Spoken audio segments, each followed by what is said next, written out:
தமிழக முதல்வருக்கு வணக்கம். தமிழக முதல்வர் அவர்களே, வருவாய்த்துறை ஒரு டிபார்ட்மெண்ட் இருக்குல்ல, அந்த டிபார்ட்மெண்ட் நடக்கிற அநியாயத்தை பாருங்க.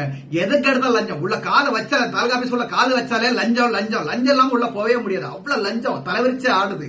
அவ்வளவு கூட எதுக்கடல ஒரு சின்ன பட்டா எடுக்கணுமா 5000 கூட 10000 கூட 20000 கூட 1 லட்சம் கூட அந்த மக்களை பிடிச்சி கண்ணீர்ல கவசைக்கு புடிங்கிறாங்களே. வேலைக்கு கூலி வேலை செய்யற மக்கள் டெய்லி கண்ணீரோட அழுகுது சாகுது. இது உங்க கவனத்துக்கு வருதா இல்லையே தெரியல. இந்த பாருங்க, நான் ஒரு கூட்டுப்பட்டால பேர் சேர்க்கறதுக்காக உள்ள மனு கொடுத்தாக்கி, இந்த பாருங்க கிராம தப்படானி புஞ்சை இடத்த கிராம தண்ணி ஒரு போலி பட்டாவை கொடுத்து 1 லட்சம் ரூபாய் கொடுன்னு கேக்குறாங்க. 1 லட்சம் ரூபாய் கொடுத்து அந்த பட்டாவை நான் மாத்தி தரேன் அப்படின்னு சொல்றேன். நான் 1 லட்சம் ரூபாய் கொடுக்க மாட்டேன், என்கிட்ட எல்லா ஆவணம் சரியா இருக்கேன்னு கேட்டதுக்கு அவங்க எங்க போ அப்படின்னு சொல்லிட்டாங்க.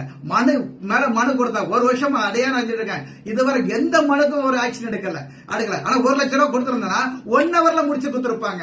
முதல்வர்களை லஞ்சத்தை சட்டமாக்குங்க. சட்டமாக்கிருந்தீங்கன்னா இந்த இதுக்கு லஞ்சம் கொடுத்தாதான் முடியும்னு சொல்லிருந்தீங்கன்னா கண்டிப்பா நான் கொடுத்துட்டு போயிடுவேன். லஞ்சம் கொடுத்தாலும் பிரச்சனைங்கிறீங்க, லஞ்சம் கொடுக்கலாம் பிரச்சனைங்கிறீங்க. இந்த வேலையும் நடக்க மாட்டேங்குது. ஆமையோட கேவலம் நடக்குது. இவ்வளவு என்ன பண்றாங்கன்னு தெரியல. நான் இது வர பாத்தீங்கன்னா எத்தனையோ மனு கொடுத்தாச்சு. இந்த பாருங்க, மனு மேல மனு இவ்வளவு பாருங்க, இவ்வளவு மனு கொடுத்துருக்க. இங்க பாருங்க, இவ்வளவு மனு கொடுத்துருக்கிறேன். இவ்வளவு போஸ்ட் கார்டு இருக்குது. எந்த மனுக்கு நடவடிக்கை எடுக்கல.